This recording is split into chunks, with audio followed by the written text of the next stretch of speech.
जय माता दी। नमस्ते, मैं हूं धर्मेंद्र कुमार मिश्रा और आप देख रहे हैं हमारे YouTube चैनल। आज की इस वीडियो में हम लोग दुर्गा सप्तशती के 13वें और अंतिम अध्याय का पाठ करेंगे, जिसमें सूरत और वैश्य को देवी द्वारा वरदान के बारे में वर्णन किया गया है। तो चलिए पाठ को शुरू करते हैं। जय माता दी।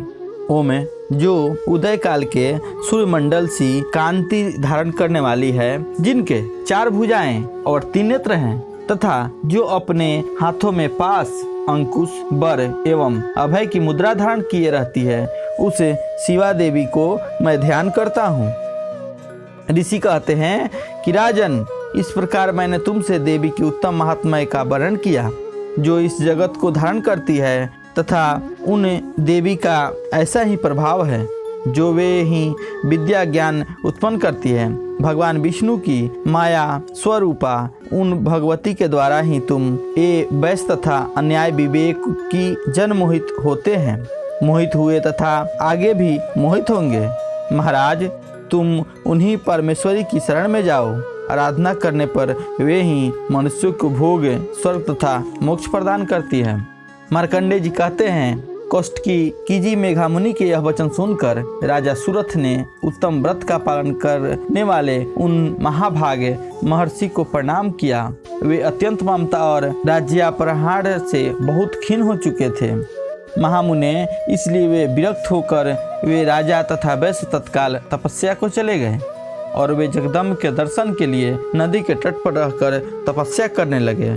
वे वैश्य उत्तम देवी सूक्त का जप करते हुए तपस्या में प्रस्तुत हुए।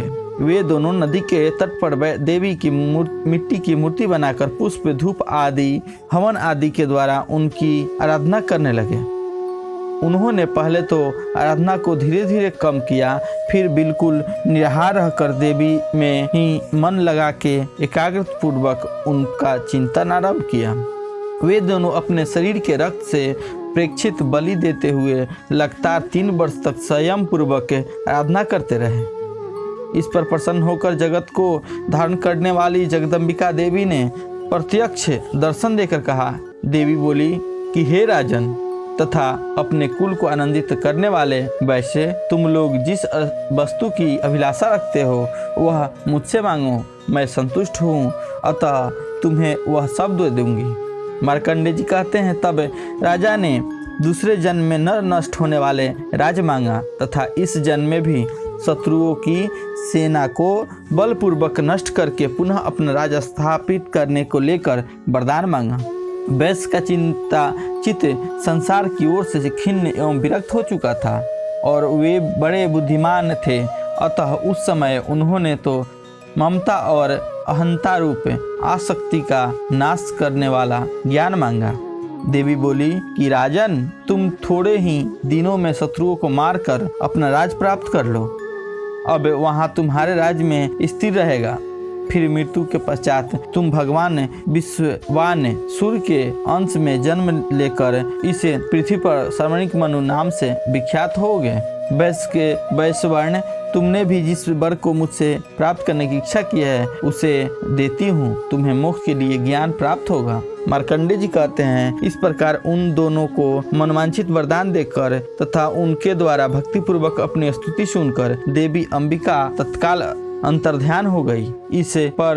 इस तरह देवी से वरदान पाकर क्षत्रियों में श्रेष्ठ सूरथ सूर्य के जन्म से ले सवर्णिक नामक मनु हुए। इस प्रकार मार्कंडेय पुराण सवर्णिक कथा अंतर्गत देवी महात्म्य सूरथ और वैश्य को वरदान नामक 13वां अध्याय पूरा हुआ। जय माता दी। अगर आपको मेरा वीडियो पसंद आए तो वीडियो को लाइक और शेयर करना ना भूलें और कमेंट बॉक्स में जय माता दी जरूर लिखें। जय माता दी।